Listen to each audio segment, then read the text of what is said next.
তাকে অমুকের খাটের সঙ্গী, তমুকের রাতের সাথী, এভাবে করে হচ্ছে তাকে ট্যাগিং করা হয়, ফ্রেমিং করা হয়। আমরা দেখতে পারি যখনই নারী কোনো দিকে এগিয়ে যায়, নারীকে প্রথম যে আক্রমণটা করা হয় সেটা হচ্ছে তার যৌনতা নিয়ে।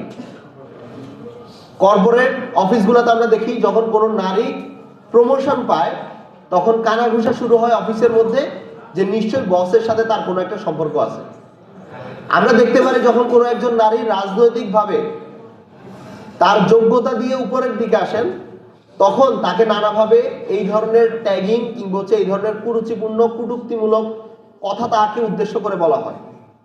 এখনো আমরা দেখতে পারি যে হচ্ছে যখন কোনো একজন নারী রাজনৈতিক ব্যক্তি যখন তিনি কথা বলেন তাকে অমুকের খাটের সঙ্গী, তমুকের রাতের সাথী, এভাবে করে হচ্ছে তাকে ট্যাগিং করা হয়, ফ্রেমিং করা হয়। এবং এখানে আসলে লজ্জার কিছু নাই। আমাদের রাজনৈতিক অঙ্গনে প্রত্যেকটা রাজনৈতিক দলই এই নোংরামিটার চর্চার সর্বোচ্চ সীমা অতিক্রম করে গেছে। তো আজকে আমি আমার বক্তব্য আর খুব বেশি দীর্ঘ করব না।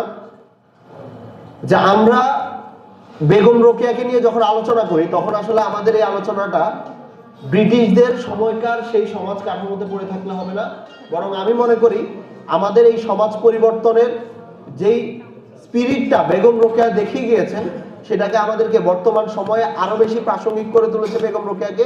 এবং বর্তমান সমাজ কাঠামো পরিবর্তনের জন্য বেগম রোকেয়ার মতো যারা মহিয়সী নারী আছেন, যারা নেতৃত্ব আছেন, যারা এই সমাজকে নেতৃত্ব দিয়েছেন, যারা দেখিয়েছেন নারী শুধুমাত্র ঘরে থাকবে না, নারী সমাজ সংস্কারে কাজ করবে, নারী শিক্ষা নিয়ে কাজ করবে, নারী সেই শিক্ষার আলোটাকে সমাজে ছড়িয়ে দিবে এবং একজন নারী কৃষকের অধিকার নিয়ে কথা বলবে, সামাজিক যে সমস্যাগুলো আছে সেগুলো নিয়ে কথা বলবে, রাষ্ট্রীয় সমস্যা নিয়ে কথা বলবে, রাষ্ট্রীয় কাঠামো নিয়ে কথা বলবে এবং একজন নারী এই কথাগুলো বলার পাশাপাশি একজন নারী সংসার করবে।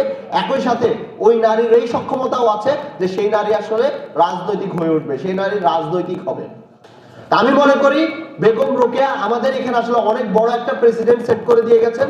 এই লেভেলটা হয়তো আমরা ম্যাচ করতে পারবো না, কিন্তু আমরা বেগম রোকেয়াকে ফলো করে যেতে পারবো এবং নারীকে আমাদের সমাজে একটি সমমর্যাদার আসনে নিয়ে আসতে পারবো যেখানে সে আসলে যে জায়গাটা সে সত্যিকার অর্থে ডিজার্ভ করে।